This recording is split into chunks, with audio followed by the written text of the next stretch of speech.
friends, I got to get some of this out of my pockets. You're perfect. You don't have to. All right, friends, I am joined by my good friend Topher. Topher, how are you? Doing well, thank you. Fantastic. So there's the people. People, please welcome Topher. If you wouldn't mind, show him some love and show him some hearts, because he just brought his 30-plus person indie into Keller Williams. Topher, thank you for being here. Absolutely. So I want to unpack this with you, because how long have you been here now?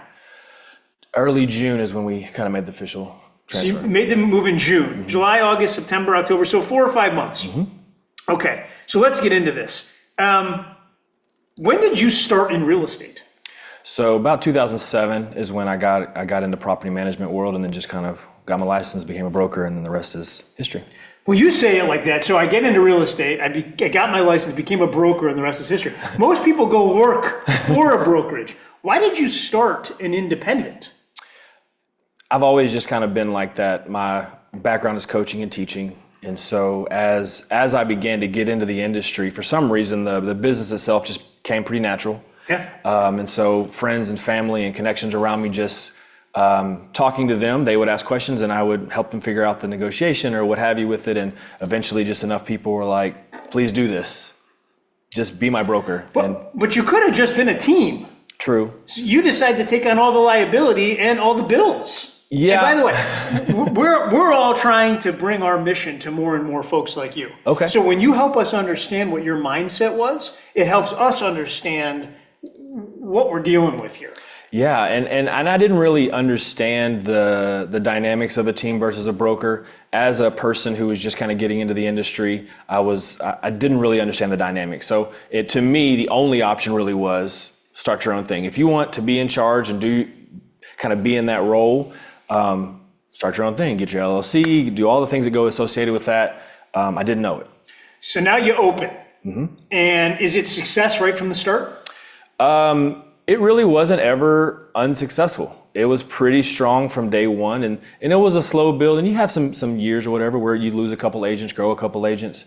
But I've always kind of just tried to surround myself with the right people. In around 2017, 18, I started talking to Kyle. He partnered with me, and in 2019, we kind of really took it off to another level. So now the thing is growing, it's booming, you're doing great. Do you have any leverage in your life at that point, or are you 24/7 the guy? Pretty much, yes, the guy, and I love it. I love the conversations, and it was. I could lean on Kyle for some things. He does a lot of some of the education, some of the marketing stuff, but people just really did and do want to talk to the guy, and so yeah, it's me. What was the biggest challenge when you were running an independent? Also, recruiting. Like if in that moment, if you lose an agent, like obviously you love them because you've built a relationship and you care about their family and what goes into their success story. But when you lose them for whatever reason, that's dollar signs, right? Like it's an immediate shot to your expectations on what you're going to make this year. Did you ever have the experience where you took an agent and now you, through coaching and mentoring and all these things, they start having the best financial years of their life, and then they come to you and say they're leaving? I could write a book. Well, write it. Tell me about it. No, absolutely. When I get a new agent, I really do try to help them understand how to find the best them. And there's agents that come over that are closing 2-3 million, and we've taken them to 8 and they've walked away. There's been some more emotional ones where I've paid to have them be in a room like this and video and tell the world about it, and then that following week they left. The following week? After I spent, and I was never able to publish it. So you're talking several thousands of dollars gone, and then not get the income for the agent.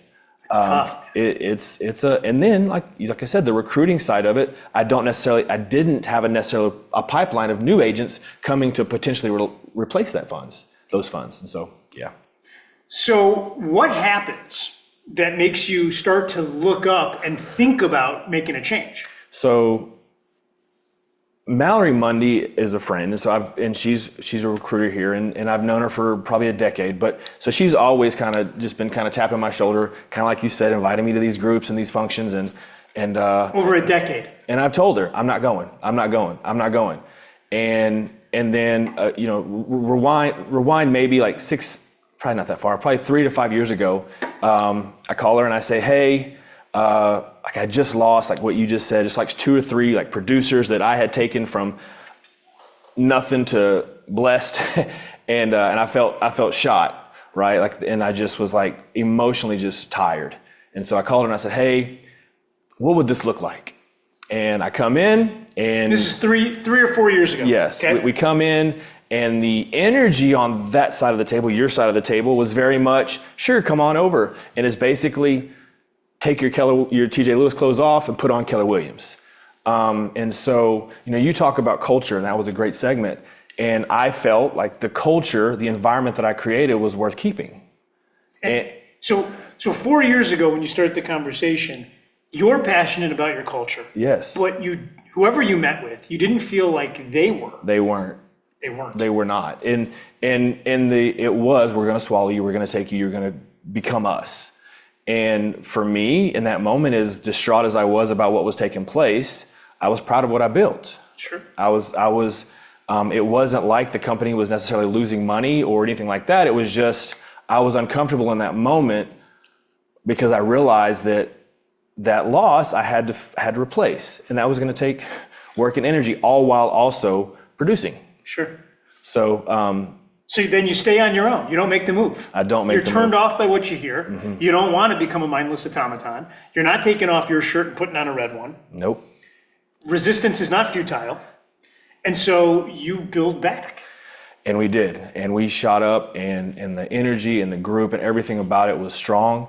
And then you fast forward to this year, and one of my goals and Kyle's goals as we've built this culture and what we're around is I want to coach, we want to mentor, we want to educate, but I also want to make sure that we're protecting.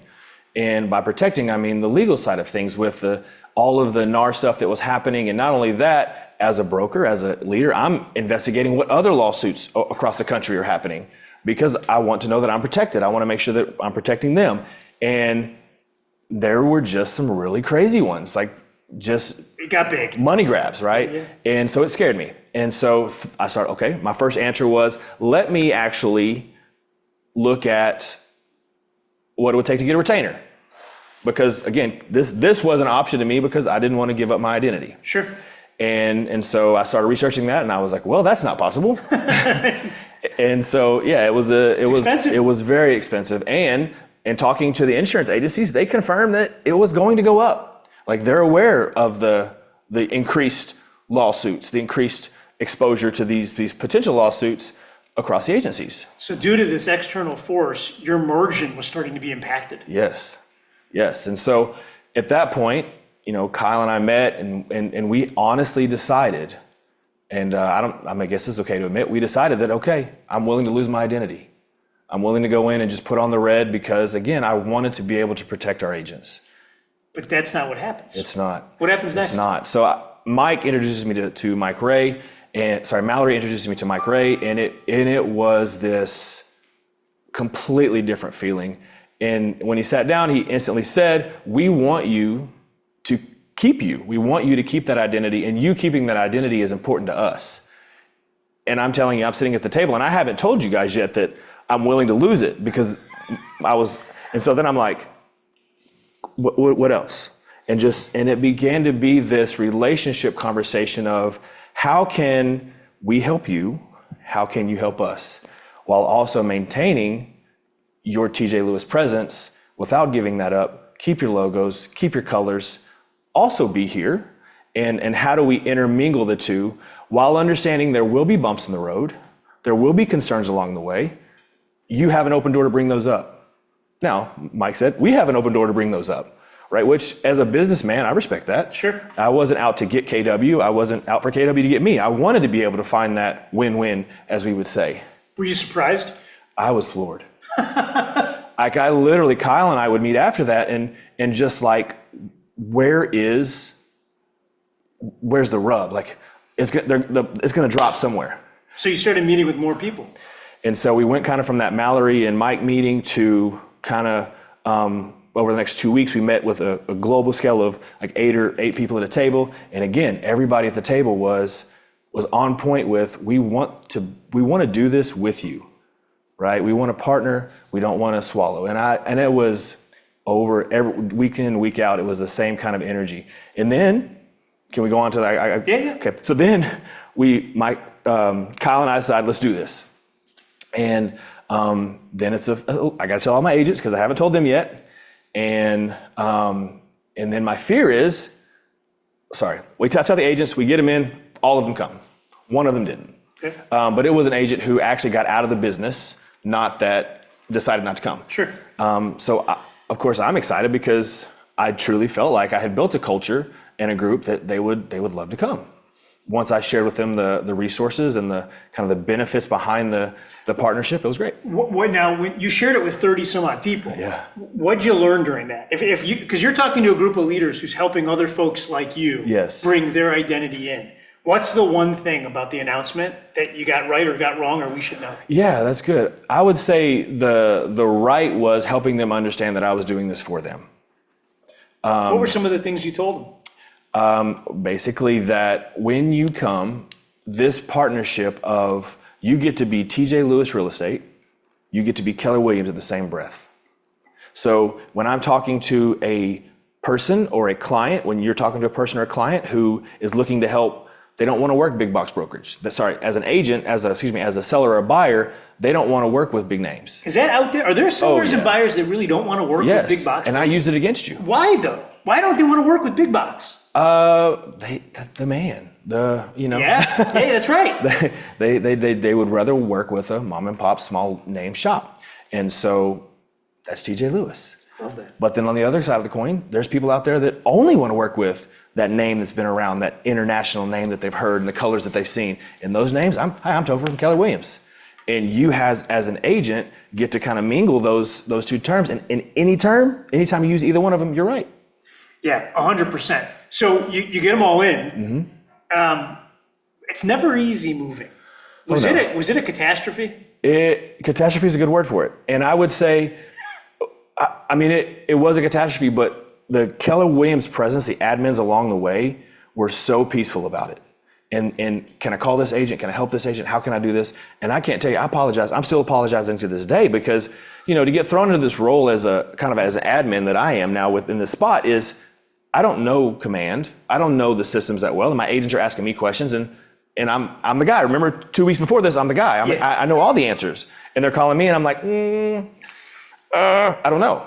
And so, it was a lot of them reaching out to the agents and helping it. And one of my other fears was when we made this jump, everything was going to be cotton candy until we said yes. And then once we said yes, I was going to get ghosted by the admin and by the leaders. And that was further from the truth too. When I got there, it was still, how can I help you? How can I help you? And it was still, and still to this day, I'll text Mike in the middle of the day. I'm like, hey, got a question. And I get an answer within a few hours. What would you tell our people who are trying to attract other indies? Yeah. And that are getting the stiff arm from them, what would you tell us? Let the coach in you come out and just teach us. Yeah, I would say find, just like you would a seller or a buyer, find what they love. How can you help increase that love? Find where their pain is. How can you replace that pain? And that's what Mike and Mallory did such a good job on that side of the table, was talking to us, figuring out the areas that we felt weak and that we needed that support, that structure behind us and under us, and then fix it. Is the company growing? Man, yes. So we have had some less producing agents step away, but I've added 12. Wow, since you came. Yes. And is the Market Center helping grow the team? Yes. And not just in the sense of, obviously I have team leads that are reaching out to me and connecting me with agents, and they're connecting them with other people because when they call me, they say, I'm also talking to these other people, which I respect. But not only is that happening, the education, the Ignite classes, the things like that go into the Keller Williams stuff, I'm able to say, hey, take advantage of these opportunities too. You have a monthly fee that you're paying, go get in on this. Yeah. And so it's helping me also kickstart their business. Topher, you have, and by the way, I'm not putting you on the spot, so feel free to say no because your time is very valuable. Okay. But you have a giant servant's heart. I know that about you. I do. You have thousands of leaders on this call that are actively trying to bring independence into their world. And you know how this goes. Everyone's scared of the unknown. Mm-hmm. And we talk about fear as this fear of the unknown because no one's afraid of their past. No one's usually afraid in the moment. What they're afraid of is what's coming next. If we were to set up 1 or 2 monthly calls where people could come, indies could come and hear your story, would you be comfortable with that? Oh, without a doubt. Joy, is there an appetite in the chat for us to have Topher available to do some calls and tell his story to these independents? Yes, please. Heck yeah. More. More. I mean, yeah. I mean, there's lots of yes. There's lots of hearts. So many absolutely. hearts. Donnie level hearts. It's been literally life changing. The compliance side, being able to hand off some of that stuff, the legal side, knowing that if something does go south, I have the protection behind me. I sleep better. Number one, I am so grateful to be in business with you. Thank you. Number two, the idea that 4 years ago, the company had these ideals, and where some of those best ideals still live today, the idea that we've been evolving to the point now where we can let you have your brand and be part of our business, I think that that's the equation for the future. It's life changing. It is. I without a doubt. The fact that it was a possibility floored me. The fact that it remained a possibility and there wasn't ever a ole, and but that's the thing, because I wake up every day and I believe, and I'm in Austin, Texas with you, right? Okay. And so every agent in Austin, they think they know the Keller Williams story. Mm-hmm. They think we know they think they know who we are. But when you change, they don't know. And part of the challenge is getting them to be able to listen to a new audio of who we are. One of the things I think that will surprise most people, and it was the same for me, like TJ Lewis, the reason that we named it that, there's some sentimental value to it, but it was based on the name Keller Williams. Really? Yes. I didn't know that. It was the foundation. I mean, I was trying to figure out how close to Keller Williams can I be without getting in trouble. And I think you're going to find that in a lot of indies out there because this is the standard. What do you mean when you say this is the standard?